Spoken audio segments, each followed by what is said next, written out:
logged on to listen to board meetings live. Please make sure to speak clearly into the microphones so that people listening online can hear.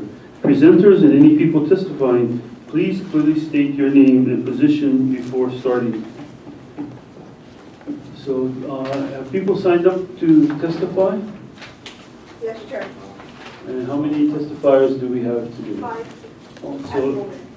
So we have 5 members of the public that will be testifying. Our rules provide for 4-minute limit. So when you hear the single ding, that's when the testifier has 1 minute left. And an alarm and double ding when the 4 minutes are up.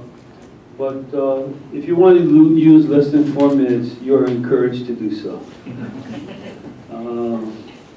So it's now 1:30, so we'll call the meeting to order at 1:30 p.m. Now we come to a point on our agenda for public testimony. Gina? Chair, we have Kamoa Ewok, Ahakoleo.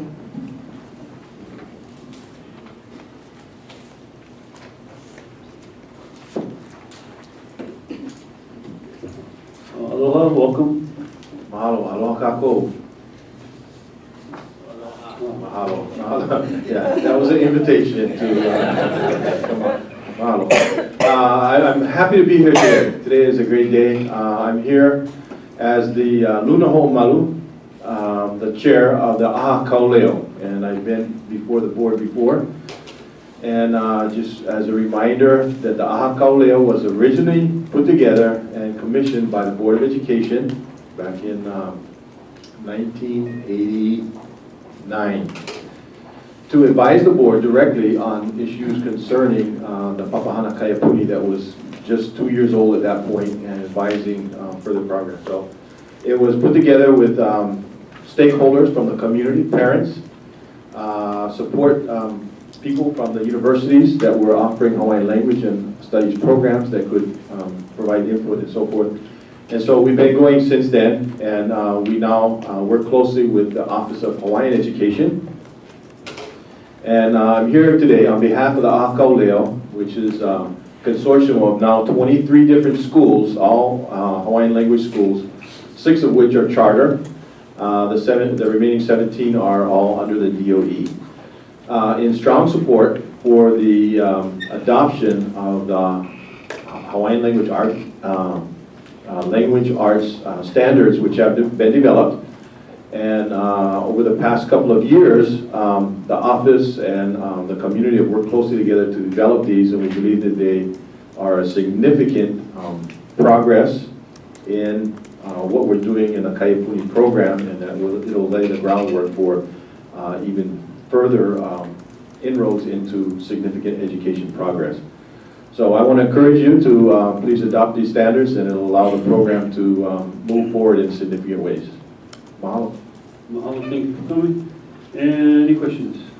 Thank you. Leimomi Singh, Nui Nui.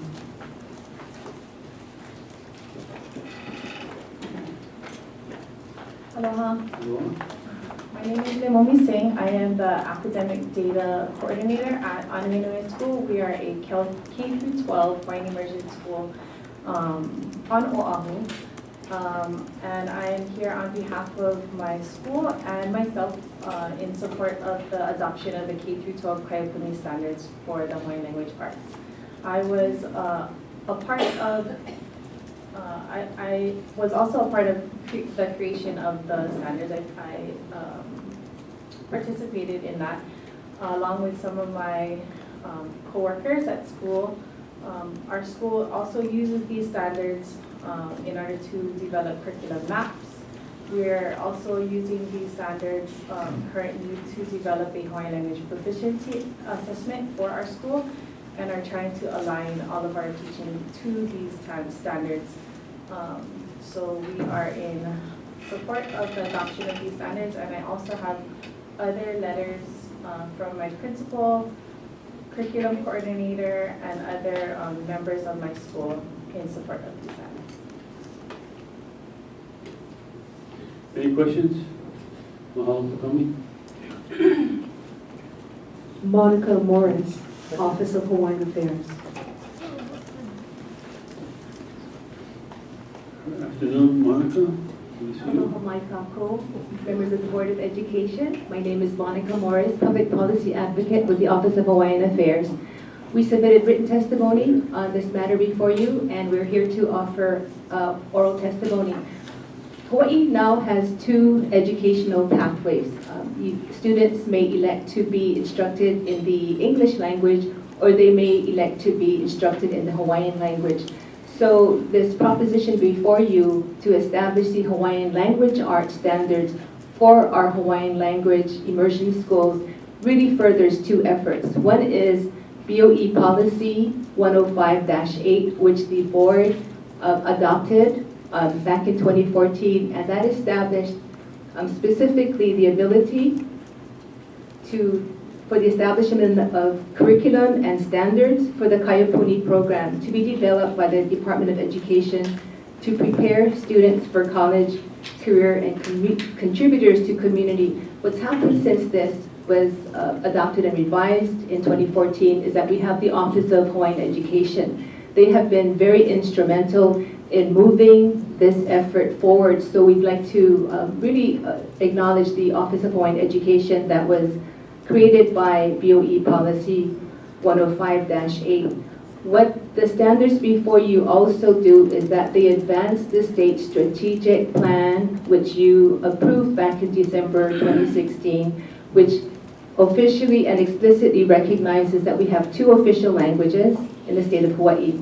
So we urge you to adopt the standards that are before you today. Thank you very much. Mahalo, thank you for coming. Any questions? Thank you. Ka'anoi Walk, Kamehameha Schools.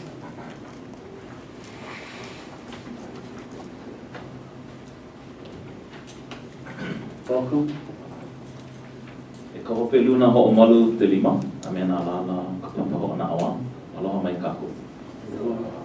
My name is Ka'ano Iwak, and I serve as the Senior Policy Analyst for the Kuamahi Community Education Group of Kamehameha Schools. And we're here to show our support for the proposed Hawaiian language arts standards. We commend the vision and the foresight of the Board of Education in revising what is now Board Policy 105.8. And we also applaud the department and the Office of Hawaiian Education for continuing that spirit of collaboration in furthering this Hawaiian language arts standards. We are also grateful for being a part of the process and honored to participate in this as well, and ask that the board do adopt these standards. A'ohe hana nui ki alu'ia. No task is too large or great when we all work together. Mahalo. Thank you for coming. Mahalo for your testimony. Alika McNichol, Aha Punana Leo, Kahawula Pei Kolani.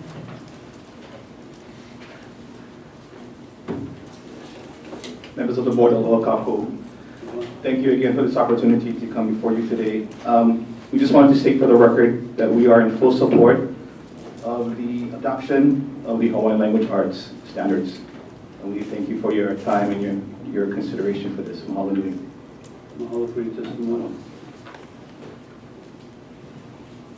Linda Elento.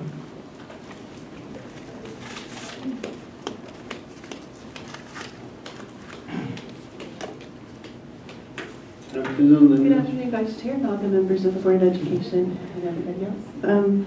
Thank you, I'm Linda Lento, and I'm here just for a moment. I wanted to share a couple of things. Actually, I've got more concerns, but I know you guys are the ones to talk to. First of all, if you get the Sunday paper, last couple of days, there was a really good article from the Microsoft Office Store. They provided some workshops through the Autism Society of Hawaii, and to basically teach kids coding. You don't have to be the best student in the world. You just have to be somebody who really likes it and does really well and learns like everybody else, and that would be my son. And he did really well there. He's in the article. I was very proud he was there. We didn't know the paper was going to be there. But you'll see that what they taught was some coding skills. And several months ago, I had gone to the Schools of the Future conference that was also sponsored by the Department of Education at the Convention Center. One of the workshops was coding. So my request is, as a parent and kids that do really well that way and actually can show what they learn through gadgets such as a computer, something I used to teach children and adults, actually more adults than children, many years ago, over 20 years ago. You can do something, you can see immediate results, and you learn and you can demonstrate. And I like to see that in some schools. My kid has yet to have a computer that works in his classroom. Last year it was no keyboard. Great, we got a keyboard, but the internet doesn't work. You know, I mean, it's May. These are things happening still in our classroom that I hear from other parents. I asked for some more behavioral services for my kid who's been proven he needs it. Their evaluation's been ongoing since Halloween. What is it, May? It's May. Has it been done yet? Of course not. Does it need to be done? Well, yeah, it should have, could have benefited my kid who sometimes refuses to get out of the car, sometimes a half hour, sometimes 2 hours. Do you guys have time to do that with your kid? Probably not. Anyway, I'm bringing up these things, but the topic I came here with is the 4B. It's one of the policies. I didn't have a chance to read everything online, but I was looking at the Chief Committee agenda earlier. So if you look at one of the policies, it's in the presentation, and anyway, if you just look for the word, it's under Policy Implementation Progress Goal 1, and I apologize, it's under the Multilingualism Policy Implementation Plan. Anyway, what caught my eye was things like American Sign Language learners. Okay, in one of the slides it shows that 49 students at Hawaii School for the Deaf and the Blind. There's 69 students at Total Communication Program statewide. Okay, over 10 years ago, my first testimony here at the board was to point out a presentation done by the special ed department. There was a statistic that I know was wrong because it had to do with complaints. And I'm like, I knew I made a complaint in Kaneohe because it's not on your diagram. That led to a federal court case on behalf of the state. I mean, this is what things lead to get any kind of a change, and yet the person who made that what do you call it, not accused mistake, but alleged mistake that was settled for, nobody really gaining responsibility for it. That person's still here at the DOE making big decisions that affect my kid and many other kids. So I am coming to you, there's a mistake here. I don't know where the data is, so I'm going to ask you guys to look for data. What is total communication? Why are there only 69 students? And again, I didn't finish looking at everything, but it's very misleading if this is incorrect or if I'm looking at it wrong. But total communication means some kids, like my kid, can hear, has some hearing loss, can talk, but not very clearly, and is still learning. They need to learn, not just by speaking and not good enough. And what just really another appalling moment last week at an IAP meeting was when the occupational therapist for the first time in meet my kid in the meeting. Well, if he's writing good enough for the teacher to be able to figure it out, then that's good enough. I mean, he's able to learn whatever she's teaching him. That's not acceptable. What's wrong with learning to write? To learn to write. It's just, I'd only heard that about speech. Well, is the kid speaking good enough? Can the context be figured out by the teachers? That's not good enough either. But these are the reasonings that we're hearing from our kids' IEP teams. Anyway, back to that. If you could just start there, look at your statistics. The DOE's going to start especially giving you numbers. Where are they getting these numbers? Thank you, Linda. Thank you so much for your time. I appreciate it. Thank you. Vice Chair, no further testimony at this time. Okay, Chair will entertain a motion for the approval of the meeting minutes of April 18, 2017. Is there a second? It's been moved in second. All in favor? Opposed, say nay. The minutes have been approved. Thank you. Now we come to the point of the agenda for reports of board committees, board members, and superintendent. Committee Vice Chairperson Ken Uemura will provide the audit committee report of the meeting that was held earlier today. Vice Chairman Dilema, the audit committee did meet this morning and received a presentation of the Department of Education's internal audit plan, quarterly update through March 31st, 2017. The committee also took action on the Department of Education's annual financial and single audit for the fiscal year June 30, 2016, and took action on the Department of Education's updated risk assessment and internal audit plan July 1st, 2017 to June 30, 2020. The committee, has recommended for action to the board in the last two items. Thank you, Mr. Waymore. Chair, now I will call on Committee Chairperson Margaret Cox to provide the Student Achievement Committee report in the meeting that was held earlier today.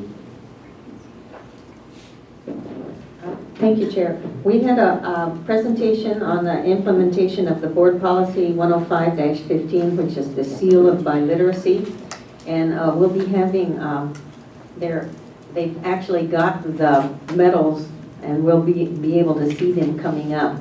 I haven't seen one yet, but that sounds kind of exciting because the design was by a student. And so I think the student gets something in the school, gets a computer or something like that. So that's really kind of exciting. The second thing was an update on the implementation of Board Policy 105-14, multilingualism for equitable education. And then we had a action item, and it's on the multi-year school calendar for 2019 through 20 and 2020 through 21. And that will be coming up at our next GBM. Thank you.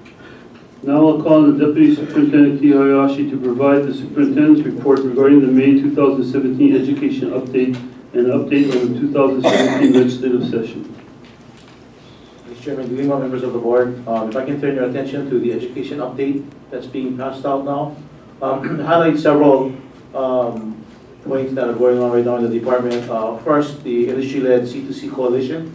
We did have a launch, and the purpose of the coalition is to collaboratively design opportunities for students in high skill and in-demand career pathways that are business-led, that help to align our curriculum and opportunities for our students, and then for the department to then track the data on its effectiveness. So partnering with industry is truly exciting. On the top of that first page, we also have the department is soliciting input on our ESSA plan, and there is a link there that the public can go and provide input there. If you turn the page, inside on page 2, bright spots, several of our administrators were recognized. The first, the various nominees and the National Distinguished Principal Awards, and Noshi Shigeta, congratulations to Principal Shigeta from Macau High School, Macau Elementary, I'm sorry, that was selected. Also, Darlene Javar from Nalehu Elementary, the recipient of the Masuki Tokioka Excellence in School Leadership Award. Also recognized that night was Principal Lynell Dewey from Stevenson Middle and Eileen Chung from Mililani Middle, and they both received $2,000 awards, as well as a number of other principals representing their individual complex areas. We've also rewards and recognition program recipients for school and state level employees, and the list of those recipients are there. So a lot of great things going on in our public schools and that our employees are being recognized for. Elementary added a new building. Hawaii, second in the nation for successful college career readiness conditions. And on the bottom right hand side, congratulations to Maui Waena and Chieftain Kamakahele for their successes in the STN, the Student Television Network competition, national competition in the mainland. Hawaii did really well there. And on the back, other events that are coming up, and Superintendent Monteyoshi's in the corner. See, as far as legislative updates, final reading votes on bills at past conference is happening today. The House was scheduled to convene at 9, and the Senate was scheduled to convene at 10 this morning. Although the Hawaii Keiki bill did not survive, $2.8 million was included in the budget for fiscal year 17-18, and that's to help for personnel for our APR and nurses per complex area. The bill to fund rail, Senate Bill 1183, was amended to include a newly established New Start Education Special Fund. $50 million is to be allocated into the fund, and the legislature will determine how the fund can be used in the next legislative session. Session is scheduled to end on Thursday, May 4th. And that ends Superintendent's report. Thank you, Deputy. Any questions? Now we have the point of our agenda where public may testify on board agenda action items. Does anyone desire to provide further testimony? Don't all rush. Vice Chair, no one has signed up at this time. Okay, we'll go into action items. We are now on the board action on Hawaiian language arts standards. I'd like to call on Kali Sang, the Director of the Office of Hawaiian Education, and Kalihua Krug, Educational Specialist at OHE, to present on this item.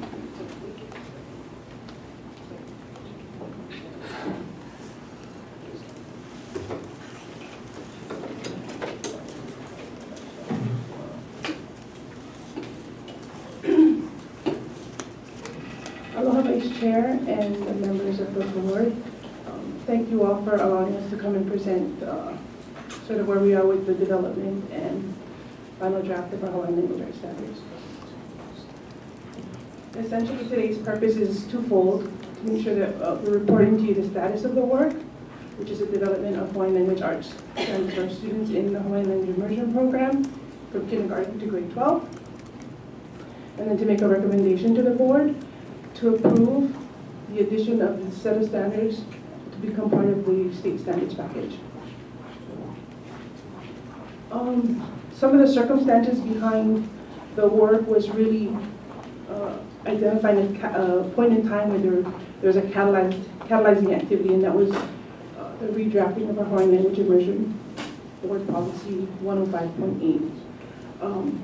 Previous to the redrafting of that policy, the Hawaiian language immersion program was sort of held in pilot status for about 27 years, which is really interesting to have a pilot that long. And because of that, some of the decision making around the work in the Hawaiian language immersion context sort of created conditions that didn't necessarily allow for the growth of the program and sort of the necessary infrastructure to be put in place to be able to move with the system change around standards-based education.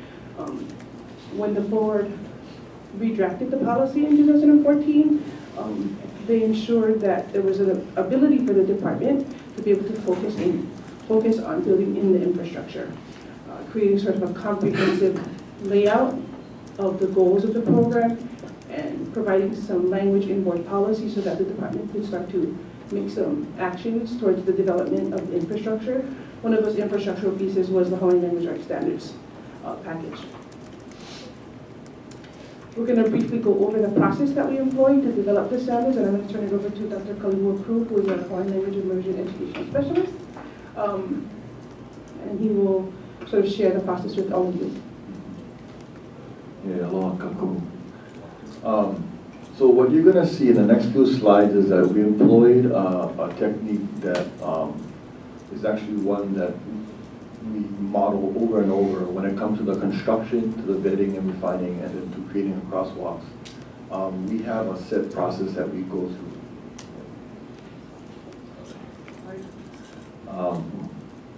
So basically, in a nutshell, when you look at that people column, we're basically trying to include everybody we can. And included in those are the experts in language, the teachers that are actually entrenched in our system, utilizing and trying to formulate curriculum in coherent ways without having standards. So bringing their experience to the table was one of those most important things, simply because they are the collection of data. And I think I've come before you folks, and we've come before you folks and shared that when we look at the teacher community, their capacity and the things that their knowledge is actually the expertise that we were tapping into to gather information and moving down towards content and language specialists to be able to help refine what was already taking place in the field based on their experiences teaching language arts for the past 27 years.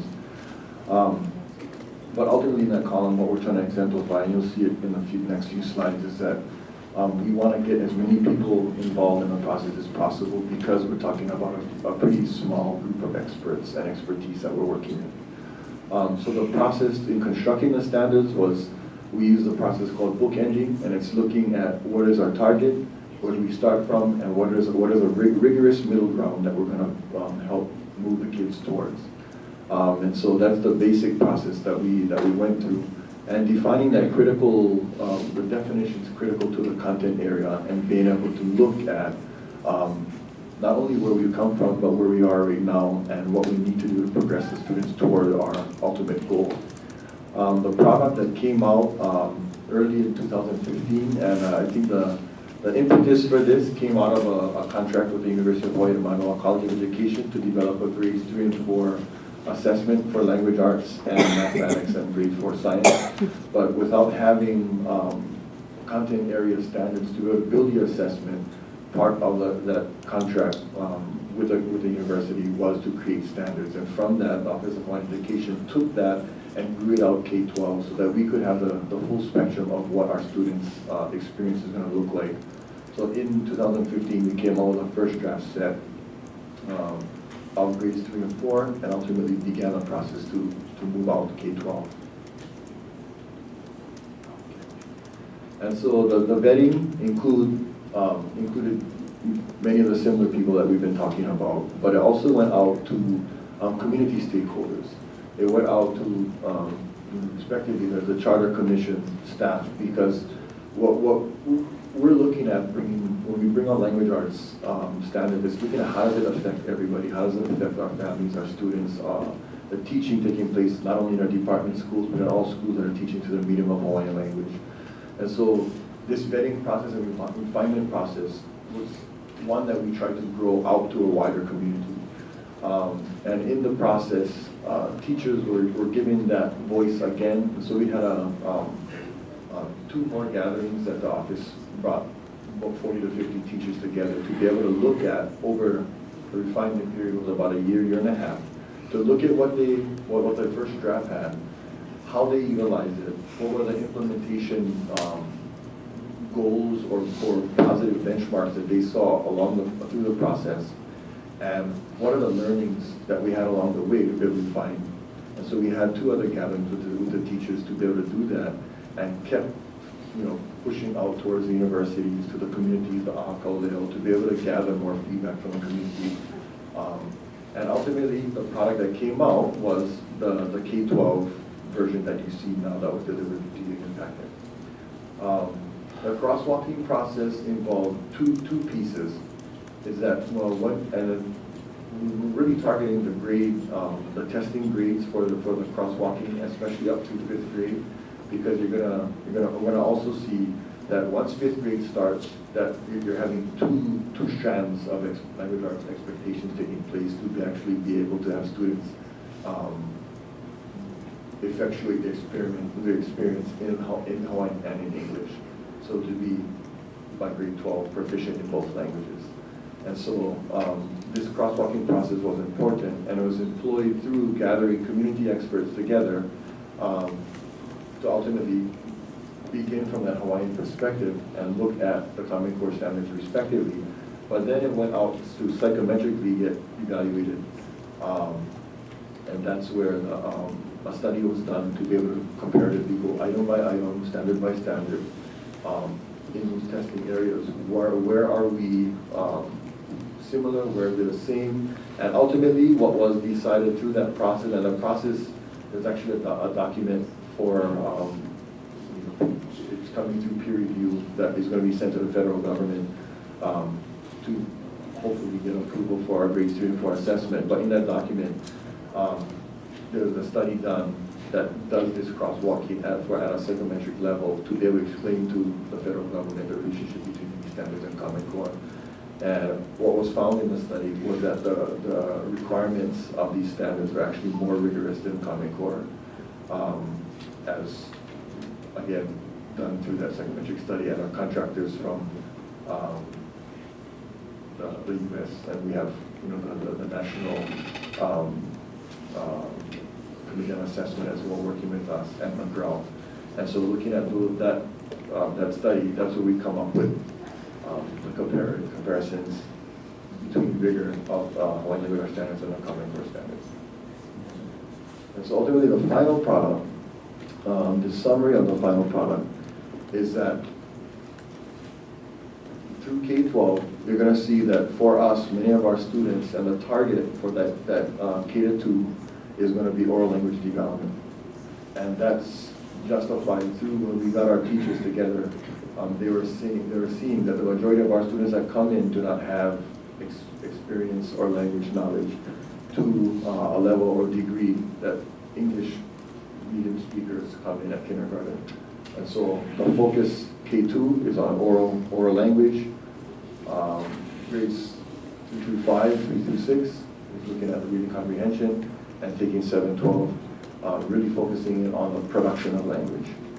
And so at all grade levels, one of the things that is really different with these standards is that there's an inclusion of song, comprehension, composition, and chant. So that's the cultural component of the language arts package. So ultimately, what we're here to deliver to you folks in our professional capacity, that all aspects of Common Core are accounted for. An infusion of cultural perspectives was put in place in the development, the considerations for this language arts package. And the alignment study data, which I was talking about for federal peer review, it's available for all of us to ultimately be a public document sent to the federal government.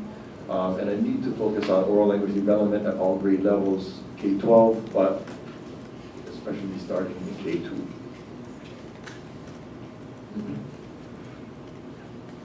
Mr. Min? So Common Core, my understanding was language arts and math. Yeah. So we don't have science and social studies. We have science and social studies. Well, right now, what we're working first on primarily is getting through the testing subject areas. So being able to deliver an assessment in Hawaiian language arts based on the Hawaiian language was one that was very important. And I'll speak from the assessment development side that the mathematics, the teachers actually supported utilizing the Common Core state standards for mathematics. So we didn't have too much difficulty there getting buy-in.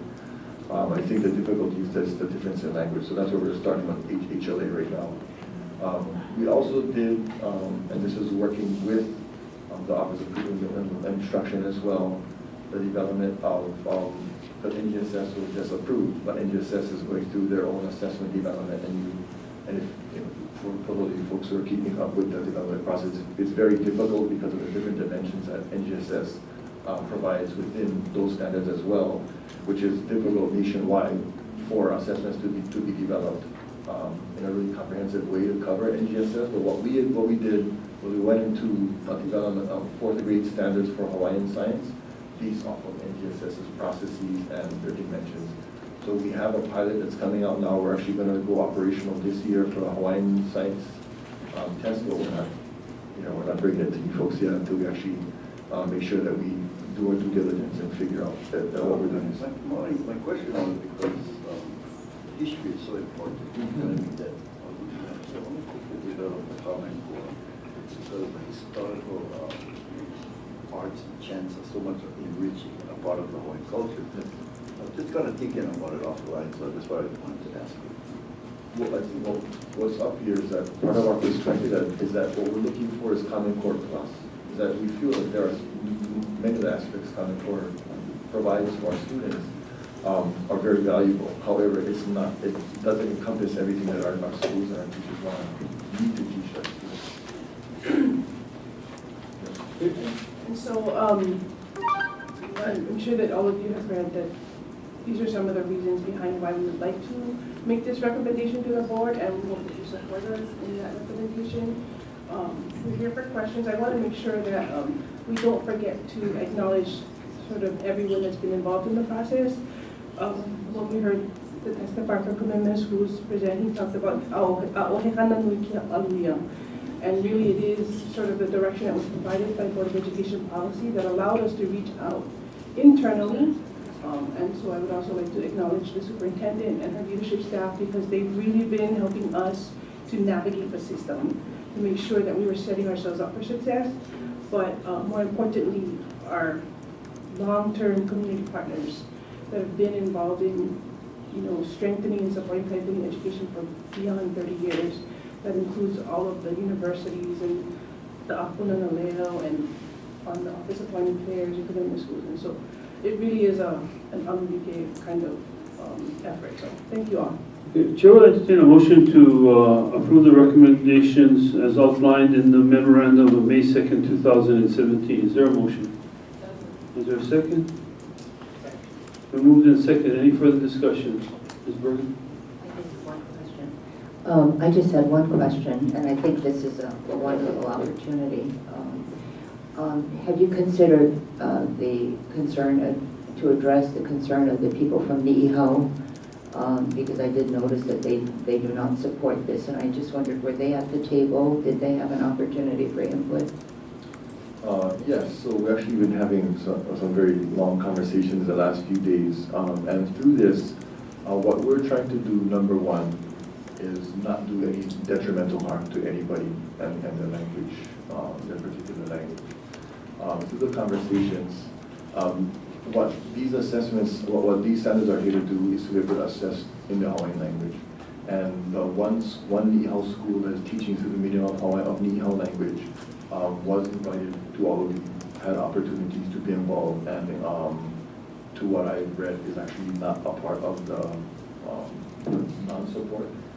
But I do want to bring up that the Niihau language is something that's very important, and we shared this at the leadership meeting as well, is that when it comes to, and I think many of you touch upon it when we met with you before, but to be able to cherish and value what we have in that community is something that is, I think, goes beyond what we're doing here. It has to, I mean, to me, it's something that I've, tried to help advocate and push for at the legislative level, to be able to have some form of preservation put on the language and the culture.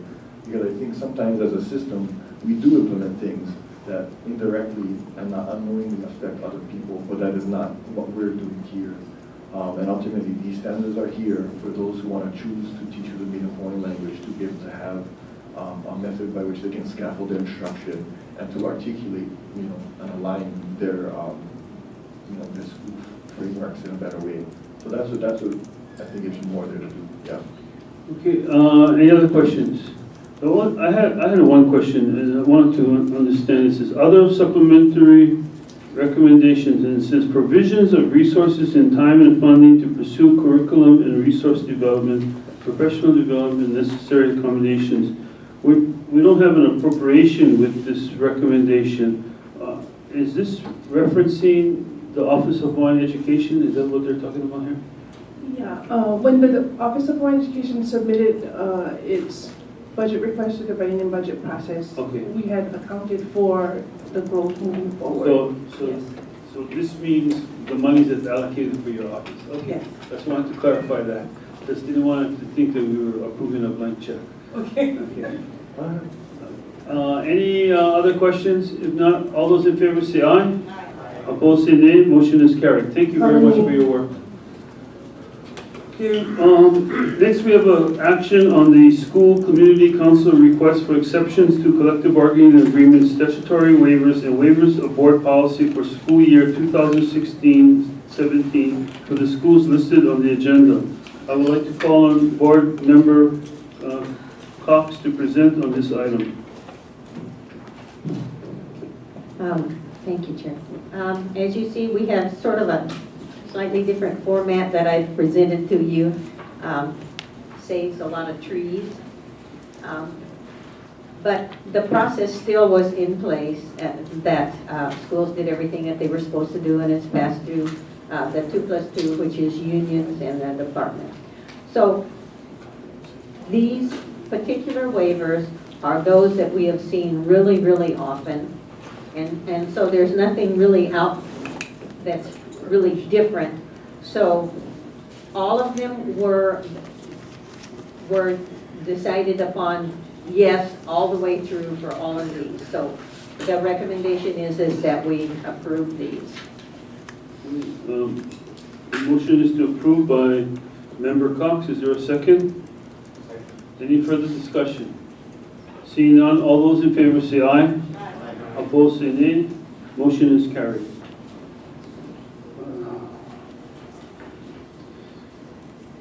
Next, we have action on the Audit Committee's recommendation concerning the Department of Education's annual financial and single audit for the fiscal year ending June 30, 2016.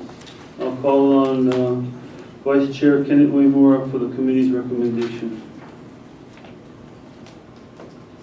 The committee recommends that we approve. Since it's a recommendation from the committee, no second is necessary. Any discussion? All those in favor say aye. Opposed say nay. Motion is carried. Next, we have action on the Audit Committee's recommendation concerning the Department of Education's risk assessment and internal audit plan. I call on Vice Chair Kenneth Uemura for the committee's recommendation. Again, the committee recommends approval. Again, no second is required because it's a recommendation from the committee. Any discussion? Seeing none, all those in favor say aye. Opposed say nay. Motion has been approved. Finally, we have action on the findings and we don't have any further action on the investigations committee permitted into action group. We will now move to the executive session. Chair will entertain a motion to go into executive session for matters stated on the agenda. It's been moved by Mr. Uemura. Is there a second? It's been moved in second. Any discussion? All those in favor to go into executive session say aye. Opposed say nay. Motion is carried. We are now in executive session. There's nothing to take action on. We're deferring action on that to after executive session. So if anybody wants to come back, come back. You can turn off your mic. So, it's like Dan, you got it, okay.